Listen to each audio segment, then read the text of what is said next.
Hello there, dear friends, and welcome once again to the Relaxed Fantasy Review. Today, we're going to be keeping along with our series on the Dragonmarks of Eberron, and we're going to be talking about the Mark of Making.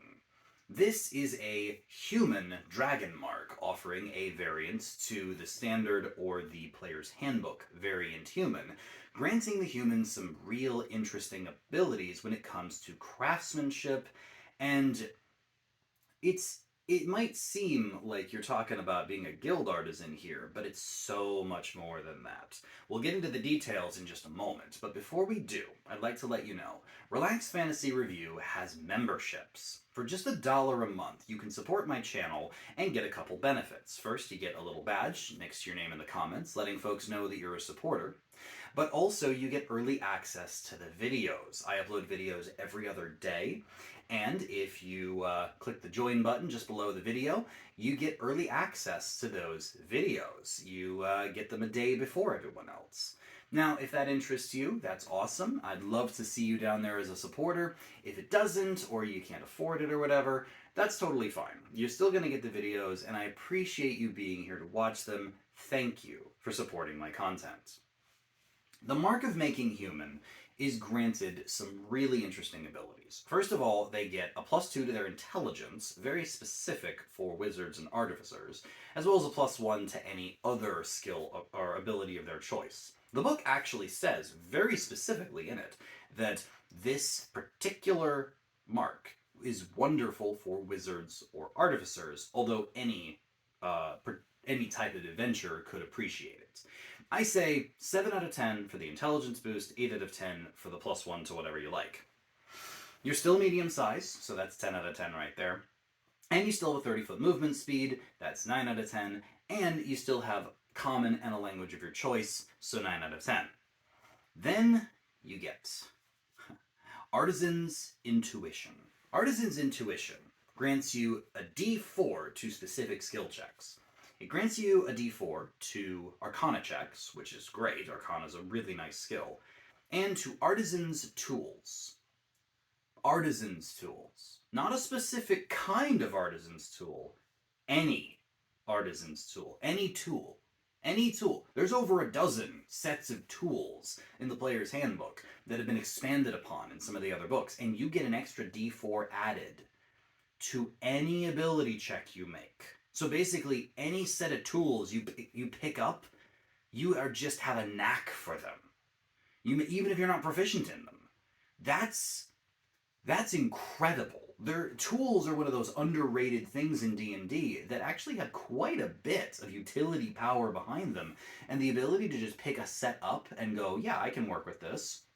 Outstanding. 10 out of 10, easy. It's one of the best features I've seen in a Dragonmark. You also get Maker's Gift, which grants you proficiency in a set of artisan's tools of your choice. Again, any type. So grab proficiency in your favorite set of craftsman tools, and then add your D4 to it as well. So yeah, 9 out of 10 for getting a proficiency as well.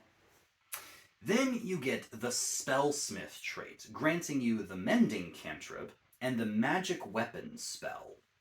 Now, Magic Weapon's one of those weird ones that, like, it takes concentration, it doesn't last very long, it grants you a magic weapon to use in combat, which is fine. Like, there's nothing wrong with it, it's just there's better things to use your concentration on in a fight. But Spellsmith, interestingly enough, buffs it up. When you cast Magic Weapon, once per day you can do it for free with this trait, and when you do so, the spell doesn't take concentration and lasts for an hour, which makes the spell much, much better, granting you that extra oomph to your attacks when you need it, meaning that if you are a wizard or artificer, now you just are going to have a magic weapon basically whenever you need one, assuming you don't have one already, and you can even grant it to one of your party members, and if you're not a wizard or artificer, now you have a magic weapon just on call whenever you might need it. This is solid power, and I say that Spellsmith is 9 out of 10. Mending's okay. It's a bit niche, but it serves its place. But the magic weapon buff is real good. Then finally you get Spells of the Mark, which grants you extra spells to your class spell list. These aren't spells that are automatically prepared for you or known by you. They're just added to the choices you get as you level up as a caster. And there's some interesting ones in here. You've got Identify, which makes sense. Tensor's Floating Disc, interestingly enough. Magic Weapon and Elemental Weapon are both on here. But then at the higher levels, you've got Fabricate and you've got Creation. Like, these are some really interesting utility spells. They're not the most simple spells. They're kind of complex, and I would recommend that an experienced player play the Mark of the Making. But I still think that there's value to these spells, and that having them as a utility creature, especially if you're making magic items, manipulating the world around you, crafting stuff. If you're a crafty player that likes to MacGyver themselves out of situations, this could be one of the best races out there. The Mark of Making Human. The spells of the Mark, I say 7 out of 10 for, the whole lot of them. And in total, the Mark of Making Human, I think it deserves a 9 out of 10.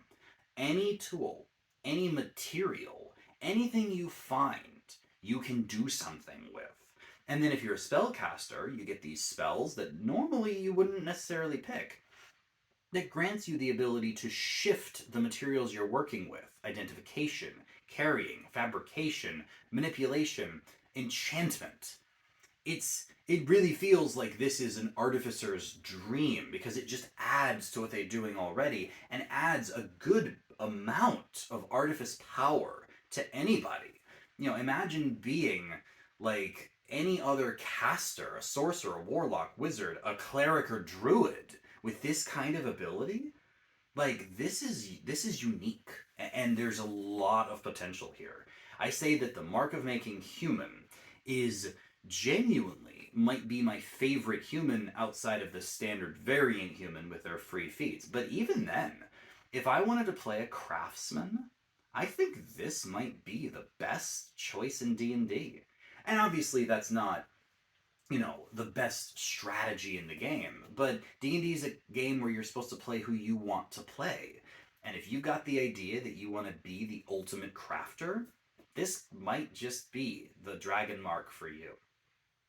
This has been the Relaxed Fantasy Review. If you enjoyed the video, please like and subscribe down below. Have a look for the join button down there, and keep your eyes peeled for more Dragonmark reviews coming down the line soon. Have a good one, my friends.